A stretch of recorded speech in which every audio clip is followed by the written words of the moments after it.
English translation. 381st contact. Thursday, the 3rd of March, 2005, 2353 HRS. That is also done. I see on the screen you are working on another special bulletin.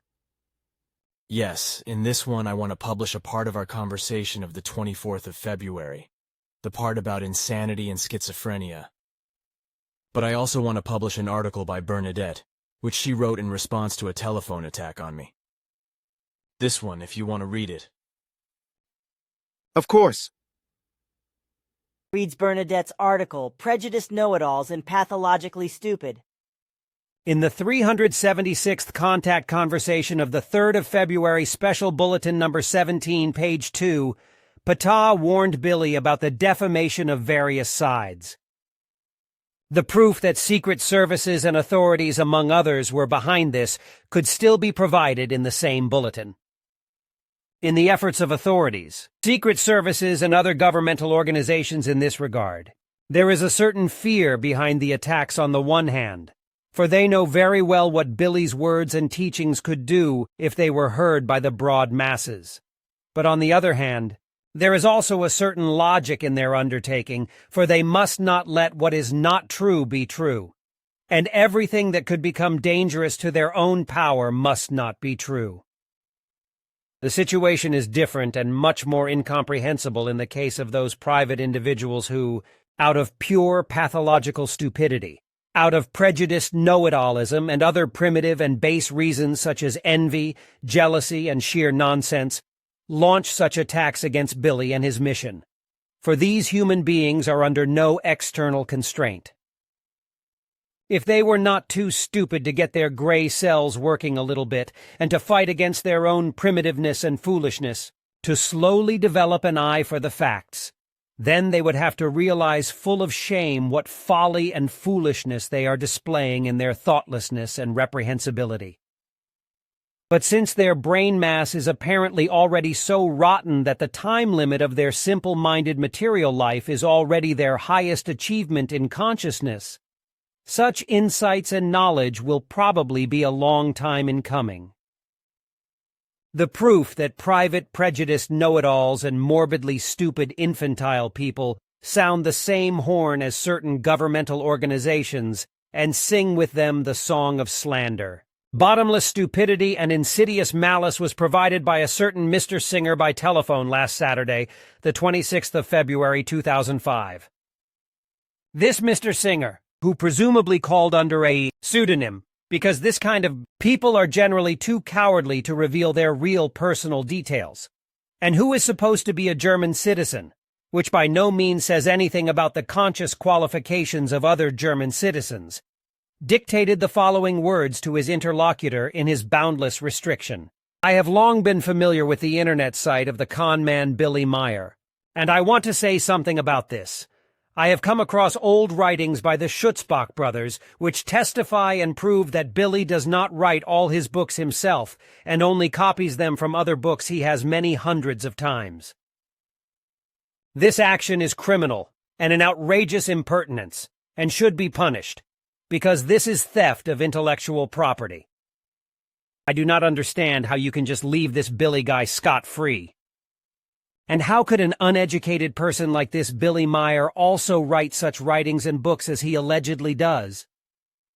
Also, the large number of his allegedly written books is so large that he could never have written them himself, because no human being could write so many and partly thick books in such a short time, because just working through and correcting such books several times until they are really finished always takes a very long time. Everything is supposed to have been written by the deceiver only since 1977 until today, which is simply impossible. What nonsense! The man is an imposter and a megalomaniac who should be locked up, as thieves who steal other people's intellectual property should be. Singer, Germany. So much for the words of Mr. Singer, who with his thoughtless and quite obviously uninformed words has revealed himself to be a singer of primitive stupidity and almost in malicious thoughtlessness. Pitiful human beings who have to deal with such intelligence beasts on a daily basis. Obviously, Mr. Singer, who presumably considers himself to be a considerable greatness of mind, is inferring from his own conscious and literary abilities that he has those of other people. His standard seems to be his own yardstick, which is so low that even a halfway normal person would not be able to stumble over it. It is not only that Mr. Singer refers to the old writings of the Schutzbach brothers, whose lack of objectivity, mumbling, and fallacies have long since been proven, but also that he has quite obviously read neither books by Billy nor by other authors who deal with similar topics. I, for my part, have been given Peter Ustinov's widely acclaimed bestseller Prejudices as a gift last year, and have honestly fought my way page by page through his supposedly profound wisdom. In the process, I discovered that I have rarely read a book of greater banality and meaninglessness. Anyway, I was delighted to be able to revive my consciousness, my psyche, and my admittedly modest intelligence with the beautiful, substantial, and profound wisdom in Billy's books, which are so completely different from the books Billy actually has in his possession 100 times over, because they are usually so trivial and meaningless, non-fiction books like encyclopedias, etc., that it is not worthwhile to study them, because it is simply a pity about the time when one could do better and more clever things. That Billy, on the other hand, as many witnesses, and I in particular, can confirm, never has to revise his writings and books, that every word and sentence he writes is immediately perfect, and that not the slightest illogicality, inconsistency, digression, uncertainty, or banality can be found in them, is clearly beyond the comprehension of a great mind like Mr. Singer. With his claim, he only proves that he has never read a book by Billy, and he consequently reveals himself to be uninformed, prejudiced, pathologically stupid, and pre-logical in his thinking. However, as far as Mr. Singer's verdict on Billy's level of education is concerned, his insolence clearly reveals him to be a singer of arrogant know-it-all and foolish. Mr. Singer never met Billy personally.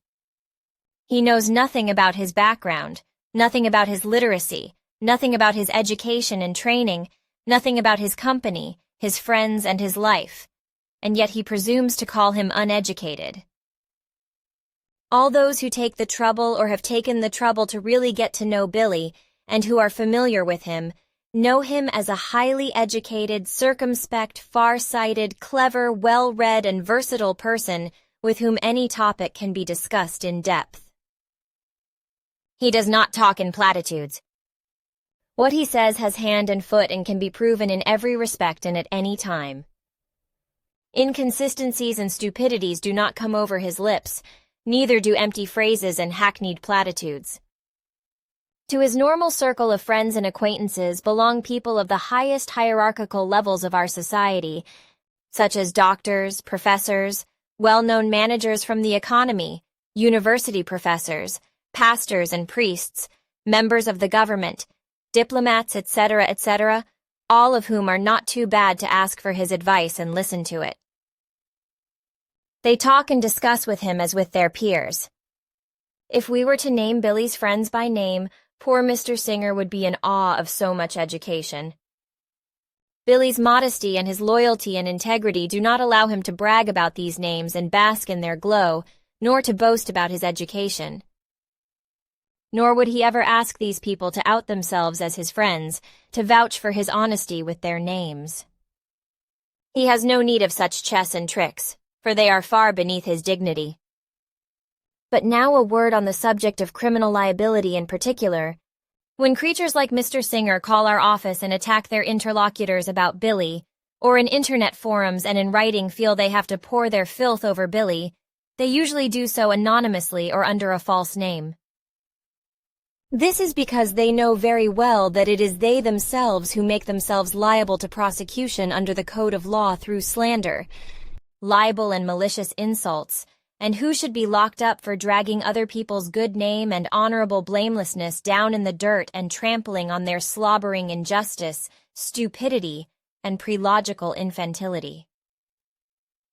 a behavior that they would never put up with themselves if it happened to them as it happened to Billy. Humans of the beat of a Mr. Singer still have to learn a lot, and certainly many coming lifelong hard, before they are finally in their development so far that they get beyond the state of prehistoric creatures and really deserve the designation human. The following is written in Mr. Singer's family book, because he is supposedly one of the regular visitors to our website and one of the loyal readers of our publications on the internet. For 30 years it has been proven time and again and without exception that it was precisely such primitiveness and poisonousness that led Billy and the FIGU to unexpected success time and again. It is precisely because of such unfounded attacks that intelligent, educated, honest, and honorable people find themselves induced to take a closer look at us, which generally also leads to them supporting us in every way and being helpful to us in every respect. In this respect, I would like to take this opportunity to thank Mr. Singer officially for his prejudiced know-it-all attitude and his pathological stupidity, and say to him, "Stay as you are, then Billy will be successful in the future." Oh yes, what I almost forgot to mention is that when Mr. Singer dictated his tirade to the alleged FIGU telephonist, he had no one else on the line but Billy himself, who with a quiet grin wrote down word for word what he was told to pass on. Bernadette Brand, Switzerland. Like you always say, stupidity knows no bounds. As does this man Singer, who's revealing his own stupidity. But if you allow me, I would also like to say a few things about Bernadette's really very good remarks, which I would like to address to the readers of the special bulletin. There is no question, dear friend. Furthermore, it will be a great honor for all of us FIGU members if you personally address our readers via a bulletin. Thanks. Then I want to explain the following. To all those sensible who read my words. Unfortunately, our very dear friend Edward, that is to say Billy, is attacked again and again by nonsensical claims, lies, and slander in order to defame him and make his difficult mission impossible. This is happening more and more frequently again, as is shown periodically by irresponsible elements, and also happened on the 26th of February 2005 by an alleged Mr. Singer from Germany, on which I would like to take a stand from my side in the following way. Billy Edward Albert Meyer is an honorable man, who is irreproachable with regard to his integrity and all human values. He is neither a swindler or charlatan, nor does he allow himself to lie and slander, just as he does not allow himself to call books or other written works his own if they do not correspond to his own thoughts, ideas, and works. All the many thousands of A4 pages densely written with machine and computer are his own work and his conscious property, from which since 1977 until today about 40 books, 366 spiritual teaching letters of about 55 A4 pages each, as well as many articles in the 3-monthly magazine Aquarius Time. In many bulletins and special bulletins have been published, in addition to a series of small and larger brochures and several thousand A4 pages of unpublished spiritual teaching works, which have found their way into our own ranks. And this he did, in addition to his heavy manual work, which he did until 1984, despite a serious health breakdown in 1982, often closer to death than to life. But also before and after that, he was tirelessly active in writing, managing the association and other activities important to the association. Edward Billy is modest and never made a fuss about his achievements, although he is also insensitive to praise, because he considers his entire commitment to the people on earth to be a duty and a matter of course, which is why he refuses to accept any thanks. That he is thereby slandered for all his goodness and for his untiring efforts by malicious people, which he does not even hold against the liars and slanderers, may well be more than what a normal man can cope with. By this I mean that a person who cultivates his thoughts and feelings in the usual manner of Earth humans would no doubt be shattered by what Billy takes on and bears without accusation and without hatred, anger, bitterness, and enmity. Many great men walked the earth, the ancient prophets, Emmanuel, Buddha, Muhammad, and many wise men and women who became known or remained unknown. But also the modern times brought forth again such a man, namely our friend Edward, who is known worldwide as Billy, and as the proclaimer of the modern times, and who is probably the most valuable of all proclaimers and wise men who ever walked the earth and raised their word in wisdom. But as it was with the old prophets and wise men, they were harassed during their lifetime by the unreasonable and know-it-alls, as well as by envious, jealous, and delusional believers in order to prevent their work of truth. Some of them were physically and psychologically tortured and finally murdered. Edward, too, was often threatened. For 21 assassination attempts on him today bear witness to the fact that even in modern times truth is still unpopular among the earthlings, who, as it has been since time immemorial, still walk the path of corruption.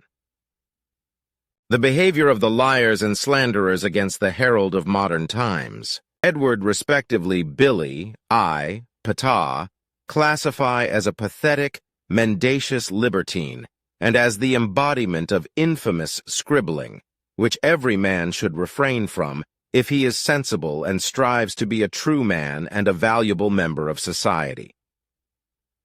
It is very regrettable that even in the highly advanced modern age, and despite the enormously acquired knowledge of the earth humans, irrational and indecent elements of all kinds can still carry on their infamous, irresponsible, and dirty behavior without being held accountable for it and without being decisively instructed in the correct behavior, for which, in principle, governments should be responsible.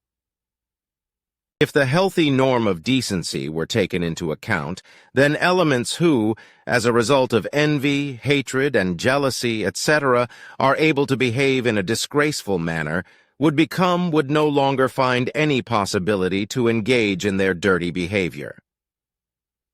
This would also apply to this man Singer, who in my opinion was too cowardly to give his real name and address. May his own stupidity and shame teach him a lesson. The 4th of March 2005, Ptaah.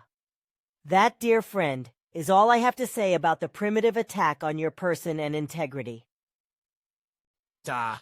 Your words in the fallible ear, but I do not think that all those fools will heed them who believe that they must attack, denigrate, and deny others with lies and slander as a result of their envy, know-it-all, hatred, and jealousy, for their stupidity and foolishness allows no reason and decency.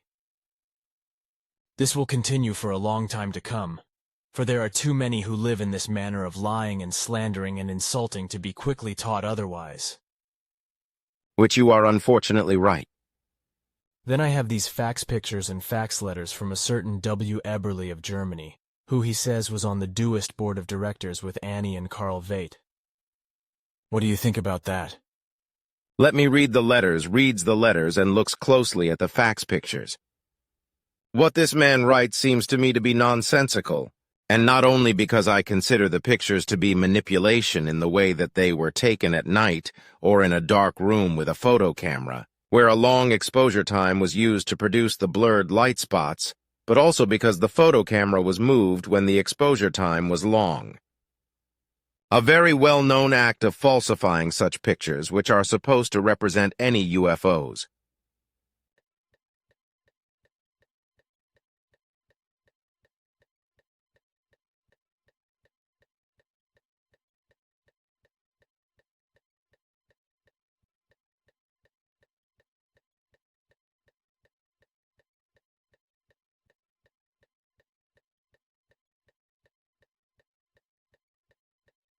Besides this, it has to be said that since the time of our contacts with you, since 1942, we have controlled the airspace of Switzerland, but also of Germany until today very exactly, and could not register any such flying objects, which would have been of extraterrestrial origin on the one hand, and of this kind on the other hand.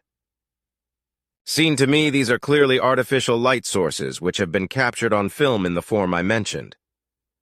Something like that, I thought, because similar images were brought to me by Dr. Jonas from Vienna when he visited me in Hinwil in the early 70s. At that time, I went with him to Einsiedeln Abbey, where I could watch at close range how he took his ghost photos by setting the camera to a long exposure time and then moving the camera slightly when taking the photos.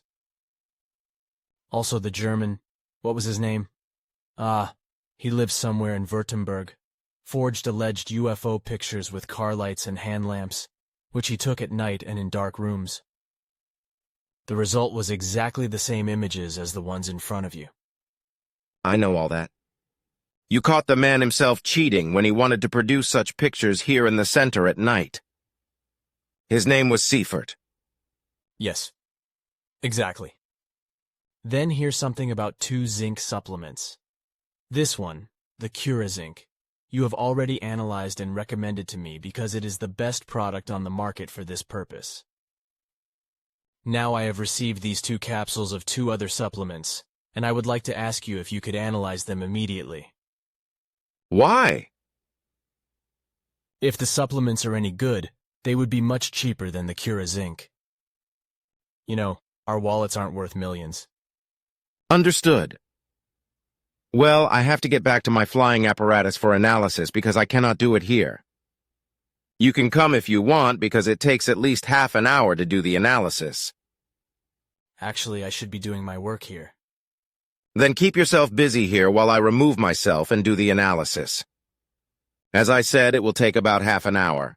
Here I am again, my friend. The analysis is done. The Cura Zinc is still the best product of the 3, while the other 2 supplements are of inferior quality and not very recommendable. Thank you. Can you explain how much zinc a person needs daily and how important it is, together with vitamin C, to strengthen the immune system? Vitamin C alone is not enough to strengthen the immune system, because various other vitamins as well as minerals and trace elements are required in sufficient quantities. A very special factor besides iron, cobalt, copper, manganese, fluorine, and iodine is zinc, because these substances are of particular importance for an intact immune system. The human body contains about 2 to 3 grams of zinc, whereby the important significance of this substance in the zinc balance is largely unknown to non-medically educated humans. Even those who consciously try to eat a healthy diet usually have no idea of the importance of this substance, especially not vegetarians and vegans. As a rule, it is not easy to cover the daily zinc requirement with food, as is the case with vitamin C, other vitamins, minerals, and trace elements.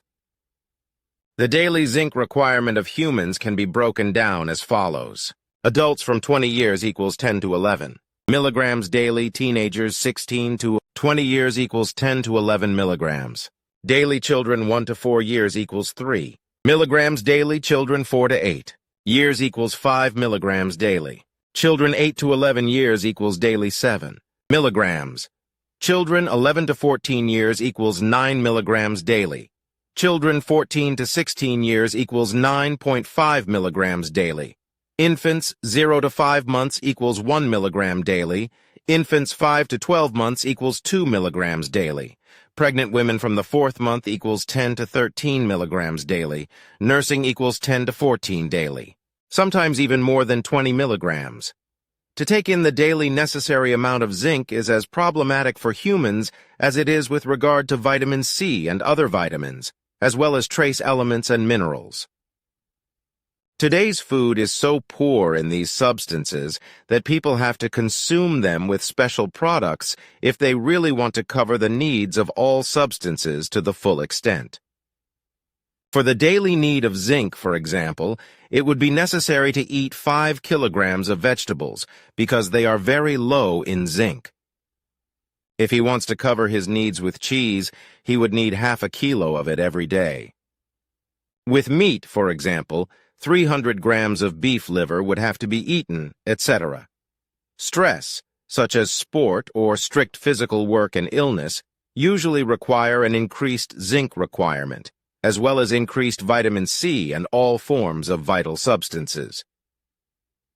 The trace element zinc is also vital because it is contained in all organs and cells, which cannot exist and survive without the necessary zinc requirement. Especially the skin, hair, and testicles, as well as the bones, teeth, liver, and muscles are dependent on the daily zinc supply. Like various trace elements, for example, iron, copper, chromium, cobalt, fluorine, and iodine, etc., the human organism cannot produce zinc itself, which is why these substances must be supplied to the body.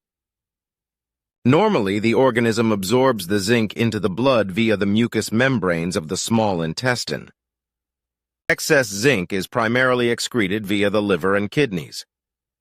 Zinc is not consumed by the organism, as is the case with fat and carbohydrates, for example, because this trace element supports the work of the enzymes, after which it is used unchanged for other tasks. Healthy people excrete very little zinc via the kidneys, which in itself is stored in the organism in only small amounts. About 3 milligrams of zinc are lost from the body every day through bodily excretions such as sweat, stool, and urine. Without zinc, humans are not viable, the reason being that zinc from more than 200 enzymes controls their function. These are proteins that are involved in practically all important reactions in the entire cell organism, which control the course of metabolism. They also control the breakdown of alcohol and regulate fat and sugar metabolism. Zinc is also of further importance because it is also responsible for the regeneration of the mucous membrane and for the health of hair and skin. It also has an effect on hormones, which cannot develop without this trace element. Without zinc, however, even the vital insulin cannot be produced and stored. Insulin, in turn, is responsible for supplying the cells with blood sugar.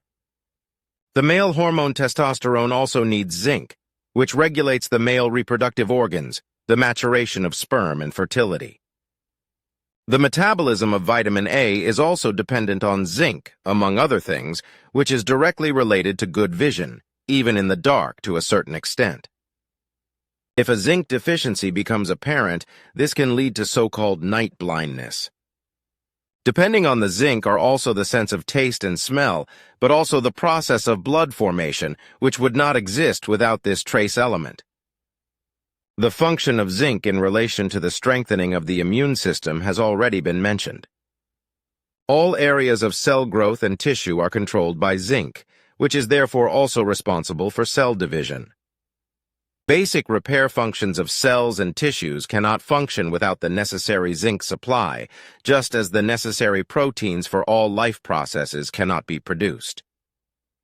Zinc also protects the cells from damage, just as zinc ions also inactivate the free radicals. Zinc deficiency can have extremely negative effects on humans if nothing is done about it. First of all, there is a general decline in well-being, which in turn leads to a decrease in performance and an increasing incidence of colds. Tiredness and fatigue increase more and more, whereby slowly also the skin and hair become problem factors, while wounds heal more and more slowly and worse, and even ulcers of the lower legs can appear. Weight loss is also sometimes associated with this, as is a change in the sense of taste, which means that different foods can be eaten together even though they do not fit together in any way, such as meat and berries, etc. A decrease in appetite also occurs, as well as psychological upsets up to depression and a lack of drive and lust. Of course, the sense of smell is also affected, as well as ultimately the entire organism, whereby chronic diseases can occur. For example, rheumatism, intestinal and liver diseases, etc. Diabetics are particularly at risk. Particular signs of dangerous zinc deficiency include growth disorders in children or adolescents, wound healing disorders in adults, hair loss, depression, psychic changes, behavioral changes, changes in the sense of smell and taste, dry and scaly skin, weight loss without any recognizable reason, skin tears, tears around body orifices, night blindness or dark vision disorders, and susceptibility to infections. Vegetarians and vegans are particularly at risk for zinc deficiency because fruit, salads, vegetables, and whole grain products contain relatively very little zinc. In addition, oat flakes and wholemeal products, for example, worsen the utilization of zinc by the organism because they contain special substances such as phytates which are harmful to zinc utilization. This is the most important thing to mention with regard to zinc. Thanks, that is more than I expected. That should be enough for today because I now feel like competing with you in chess. I would be glad to. There we go, here's the game.